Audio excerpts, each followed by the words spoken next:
Hi friends, నమస్తే. నేను మీ Pramila. Welcome to Sagaram. Friends, ఇవాళ మన రెసిపీ వచ్చేసి రవ కేసరి అండి.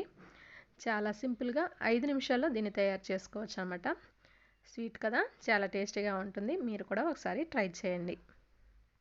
ముందుగా స్టవ్ మీద ఒక ప్యాన్ పెట్టుకొని దానిలో 1 టేబుల్ స్పూన్ నెయ్యిని యాడ్ చేసుకోండి. నెయ్యి కరిగిన తర్వాత దానిలో డ్రై ఫ్రూట్స్ని కూడా వేసుకొని దోరగా ఫ్రై చేసుకోవాలి.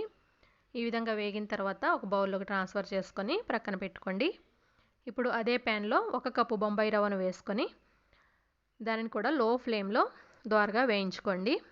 వేగిన తర్వాత 1 కప్పు బొంబాయి రవ్వకి 3 కప్పుల వాటర్ని యాడ్ చేసుకోండి.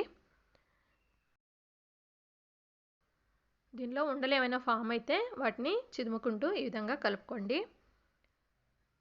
ఈ బొంబాయి రవ్వ ఈ విధంగా దగ్గరగా ఉడికిన తర్వాత దీనిలో కప్పున్నర షుగర్ని యాడ్ చేసుకోండి. షుగర్ని యాడ్ చేసుకున్న తర్వాత కలుపుకుంటూ ఉడికించుకోవాలి. తర్వాత దీనిలో మీకు ఇష్టమైన ఫుడ్ కలర్ని యాడ్ చేసుకోండి. ఇక్కడ నేను yellow ఫుడ్ కలర్ని యాడ్ చేస్తున్నానండి. మీకు ఇష్టం లేకపోతే స్కిప్ చేసేయండి. ఇలా కలుపుకున్న తర్వాత 2 టేబుల్ స్పూన్ల నెయ్యిని కూడా యాడ్ చేసుకొని బాగా మిక్స్ చేసుకోండి.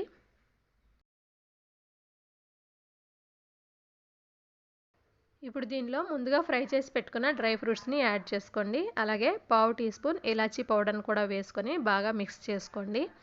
అంతేనండి, ఎంతో రుచికరమైన రవ కేసరి రెడీ అయిపోయింది. ఫ్రెండ్స్, ఈ రెసిపీ మీకు నచ్చినట్లయితే లైక్ చేసి మన ఛానల్ని సబ్స్క్రైబ్ చేసుకోండి. Thanks for watching.